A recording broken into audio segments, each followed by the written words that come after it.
Hai semua, Assalamualaikum warahmatullahi wabarakatuh. Welcome back to my YouTube channel, Dandan Luhur Saraswati.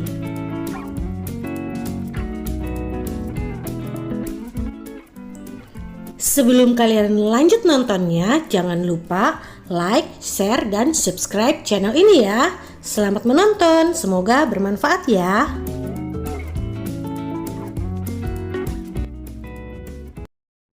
Selamat pagi semuanya. Perkenalkan, nama saya Kristina Yuliani Poki dengan NPM 20204250015 dari kelas X6A Pendidikan Fisika.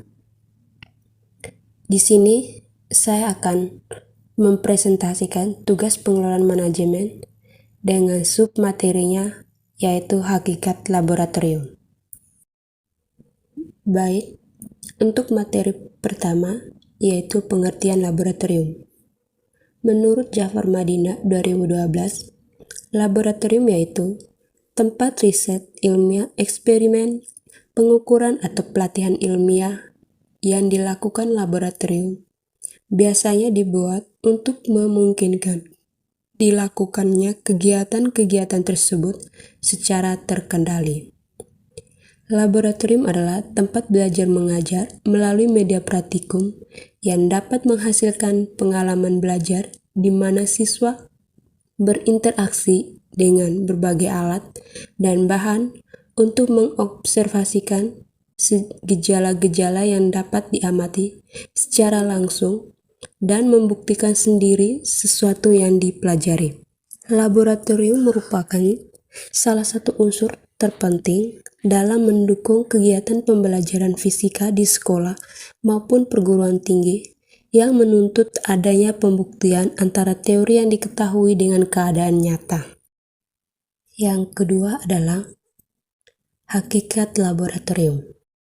Hakikat laboratorium adalah tempat untuk melakukan kegiatan praktikum, penelitian pelayanan masyarakat, dan menunjang kegiatan belajar mengajar.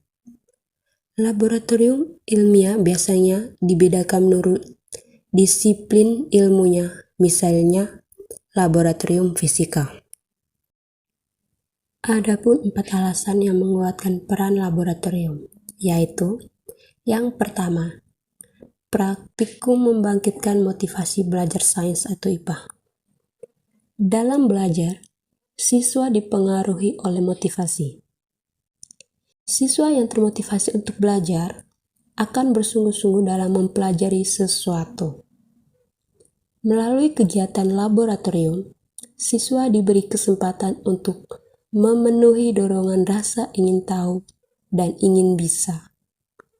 Prinsip ini akan menunjang kegiatan praktikum di mana siswa menemukan pengetahuan melalui eksplorasi.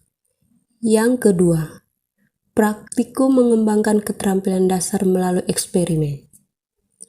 Kegiatan eksperimen merupakan aktivitas yang banyak dilakukan oleh ilmuwan. Untuk melakukan eksperimen diperlukan beberapa keterampilan dasar seperti mengamati, mengestimasi, mengukur, membandingkan, memanipulasi peralatan laboratorium, dan keterampilan sains atau IPA lainnya. Dengan adanya kegiatan praktikum di laboratorium, akan melatih siswa untuk mengembangkan kemampuan bereksperimen dengan melatih kemampuan mereka dalam mengobservasi secara cermat, mengukur secara akurat dengan alat ukur yang sederhana atau lebih canggih, menggunakan dan menangani alat secara aman, merancang, melakukan, dan menginterpretasikan eksperimen. Yang ketiga, praktikum menjadi wahana belajar untuk pendekatan ilmiah. Para ahli meyakini bahwa cara yang terbaik untuk belajar pendekatan ilmiah adalah dengan menjadikan siswa sebagai ilmuwan.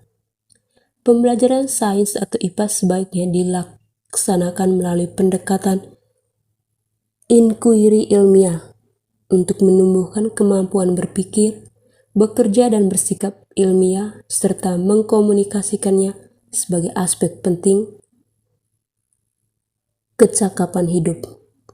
Oleh karena itu, menekankan pada pemberian pengalaman belajar secara langsung melalui penggunaan dan pengembangan keterampilan proses dan sikap ilmiah. Yang keempat, praktikum menunjang materi pelajaran. Praktikum memberikan kesempatan bagi siswa untuk menemukan teori dan membuktikan teori.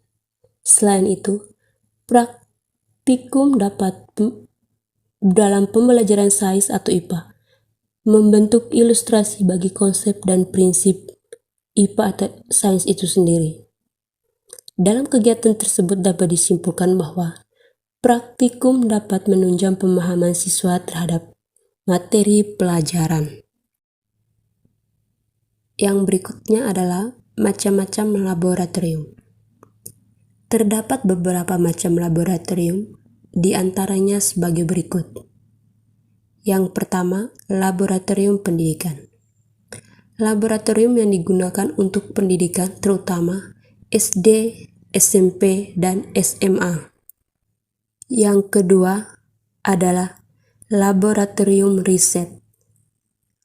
Laboratorium yang digunakan oleh para ahli, praktisi, keilmuan dalam upaya menemukan sesuatu untuk meneliti suatu hal di bidangnya.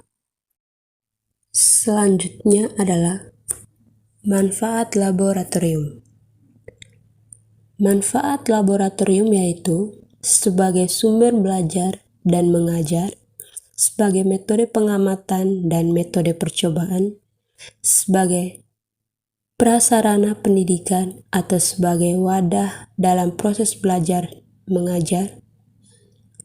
Adapun menurut manfaat laboratorium adalah sebagai tempat berlatih mengembangkan keterampilan intelektual melalui kegiatan pengamatan, pencatatan, dan mengkaji gejala-gejala lain. Di antaranya adalah yang pertama, mengembangkan keterampilan motorik siswa. Siswa akan bertambah keterampilannya dalam mempergunakan alat-alat media yang tersedia untuk mencari dan menemukan kebenaran. Yang kedua, memupuk rasa ingin tahu siswa sebagai modal sikap ilmiah seseorang ilmuwan. Yang ketiga, memberi rasa percaya diri sebagai akibat keterampilan dan pengetahuan atau penemuan yang diperolehnya. Yang keempat, memberi rasa percaya diri sebagai akibat keterampilan dan pengetahuan atau penemuan yang diperolehnya.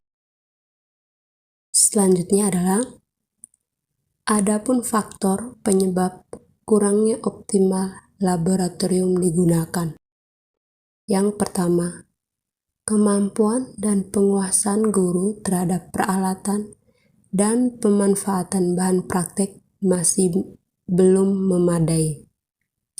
Yang kedua, belum memadai baik secara kualitas maupun kuantitas tenaga laboratorium.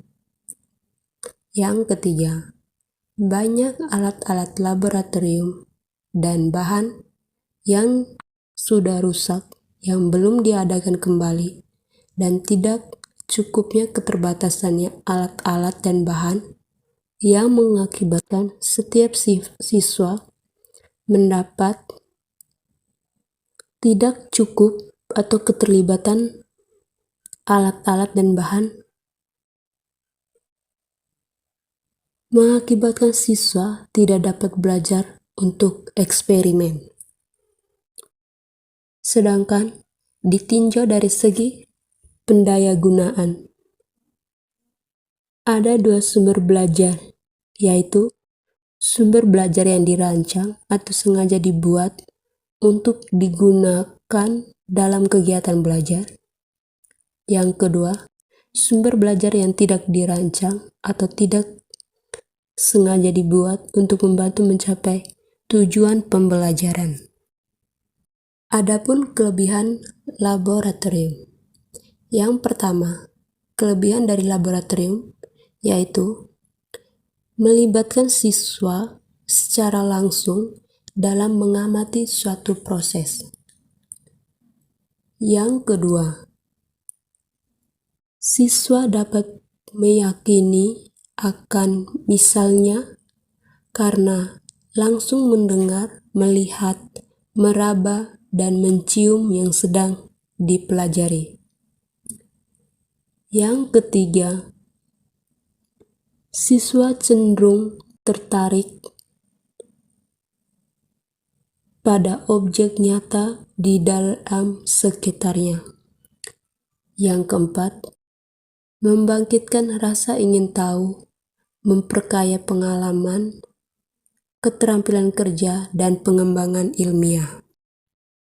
Sedangkan kelemahan laboratorium, yang pertama, guru harus benar-benar mampu menguasai materi dan keterampilan.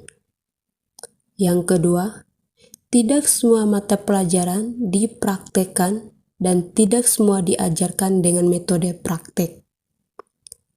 Yang ketiga, alat dan bahan-bahan mahal harganya dapat menghambat untuk melakukan praktek. Dan yang terakhir adalah tujuan laboratorium. Laboratorium perlu dilestarikan serta di sekolah karena berperan penting mendorong efektivitas serta optimalisasi proses belajar melalui penyelenggaraan berbagai fungsi yang meliputi fungsi layanan, fungsi pengadaan atau pengembangan media pembelajaran. Tujuan laboratorium sebagai salah satu sumber belajar harus menjadi perhatian utama pengelolaan laboratorium. Untuk mencapai tujuan tersebut, perlu dilakukan suatu manajemen pelayanan yang berfokus pada pembelajaran sebagai pelanggan. Pelayanan harus memperhatikan dan menerapkan kaidah manajemen kualitas pelayanan. Adapun tujuan pengadaan laboratorium diantaranya adalah meningkatkan kemampuan praktek peserta didik di laboratorium yang dikemukakan menurut Departemen Pendidikan Kebudayaan. Tujuan penggunaan laboratorium diantaranya adalah yang pertama, mengembangkan keterampilan. Yang kedua, melatih bekerja cermat serta mengenai batas-batas kemampuan pengukuran laboratorium. Yang ketiga, melatih ketelitian, mencatat, dan kejelasan melaporkan hasil percobaan.